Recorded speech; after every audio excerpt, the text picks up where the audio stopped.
Assalamualaikum warahmatullahi wabarakatuh.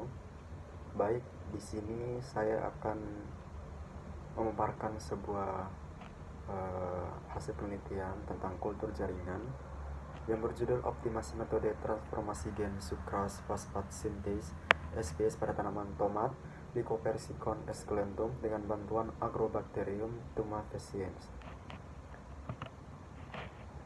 Latar belakang pada tanaman tomat merupakan tanaman model transformasi gen, yang mana sebelum tanaman tomat ini pernah ditransformasikan kepada tanaman lain, yaitu pada tanaman tebu.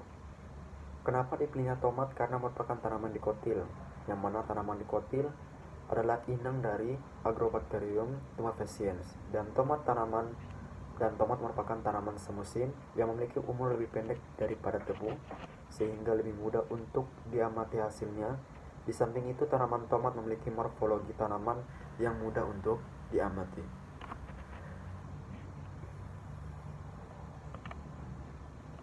Adapun tujuan penelitian dari penelitian ini adalah untuk mengoptimalkan faktor-faktor yang mendukung transformasi gen secara alami menggunakan Agrobacterium tumefaciens strain LBA 4404 yang mengandung konstruk gen Saccharum officinarum sucrose phosphate synthase 1, dan hasil optimasi metode transformasi yang diperoleh dapat digunakan untuk penelitian transformasi gen pada tanaman.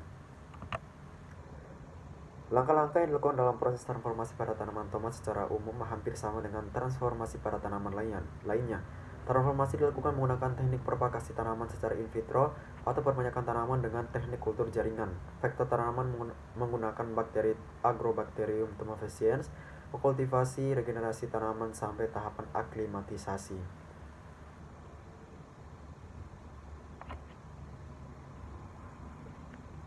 Tahapan pertama yaitu tahapan persiapan infeksi explant. Explant yang dilakukan yaitu Cotyledon tomat varietas Leontine. Kemudian metode infeksi, kokultivasi, dan seleksi. Kemudian metode regenerasi plantlet resisten dan metode aklimatisasi. Kemudian terakhir yaitu metode isolasi DNA genom dan polymerase chain reaction atau PCR. Dari hasil yang didapat pada transformasi gen SPS pada tanaman tomat, metode yang dioptimasi adalah penentuan optical density, suspensi bakteri, infeksi dan kokultivasi pada tabel 1, infeksi dengan optical density 600 0,2, pemanenan bakteri dengan sentrifugasi diperoleh plantlet yang tidak bisa bertahan sampai seleksi 3. Kepadatan bakteri terlalu rendah memengaruhi kemampuan menginfeksi tanaman juga rendah, sehingga tanaman tidak tahan di media seleksi antibiotik dan menyebabkan kematian. Pemanenan suspensi bakteri dengan sentrifugasi akan meningkatkan stres pada bakteri dan mengurangi daya infeksinya. Optimasi metode yang dilakukan yaitu menggunakan kepadatan suspensi bakteri optical density 600 sebesar 0,5 sampai 0,8 yang mampu menghasilkan plantlet sampai seksi 5. Akan tapi optical density tidak boleh melebihi nilai 0,8 karena terlalu tinggi, yang mana akan mengakibatkan pertumbuhan berlebih atau overgrowth. Pada kedua metode, proses infeksi explant intisacchar dengan kecepatan 20 rpm selama 15-30 menit di tempat gelap. Tahapan ini membantu infeksi bakteri karena kondisi gelap merupakan kondisi optimum pertumbuhan Agrobacterium yang tergolong bakteri tanah. Seleksi dan regenerasi. Hasil optimasi metode transformasi pada tabel 1 sampai dengan seleksi kelima menunjukkan hasil beberapa explant ada yang tidak bertahan hidup dan sebagian bisa bertahan. Kemudian pada tabel 2 ini menjelaskan tentang bertahan dan tidak bertahannya suatu explant. Pada metode optimasi metode, jumlah explant 100, seleksi 1 terdapat 82%, sampai seleksi 5 itu ada 12%. Sedangkan pada metode acuan, seleksi 1 sampai seleksi 2 memiliki explant plantlet yang bertahan hidup, sedangkan seleksi 3, seleksi 4 sampai seleksi 5 itu explant atau plantlet tidak bertahan hidup. Nilai presentasi plantlet hidup mengalami penurunan disebabkan tekanan antibiotik pada media seleksi sehingga sebagian plantlet mati. Kematian juga disebabkan oleh terjadinya pertumbuhan berlebih dari Agrobacterium yang berakibat matinya plantlet. Keberhasilan transformasi gen diindikasikan adanya kemampuan tumbuhnya tunas baru explant cotyledon memunculkan tunas yang bertahan sampai pada seleksi kelima di media antibiotik.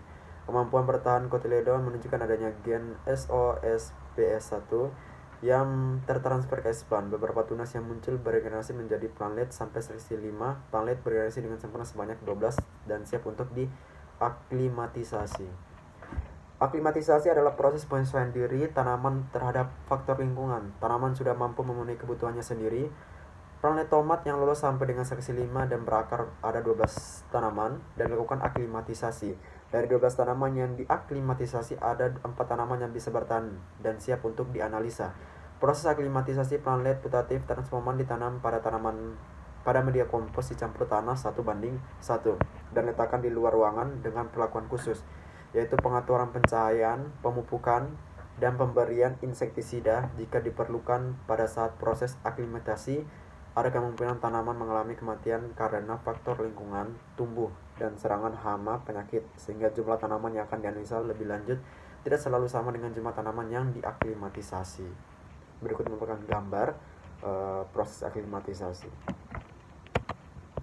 Kesimpulannya, hasil penelitian tentang optimasi metode transformasi gen sucrose phosphate sintase atau SPS pada tanaman tomat dapat disimpulkan bahwa optimasi metode transformasi yang dilakukan dibandingkan metode yang ada di jurnal memberikan hasil lebih baik dengan besarnya optical density 600 yang digunakan adalah 0,5 sampai 0,8. Dipanen tanpa sentrifugasi, proses infeksi disekat pada suhu 28 derajat Celcius selama 15 menit di tempat gelap dan menghasilkan tanaman putatif transforman sebesar 3%. Sekian presentasi saya, kurang lebihnya mohon maaf yang sebesar-besarnya.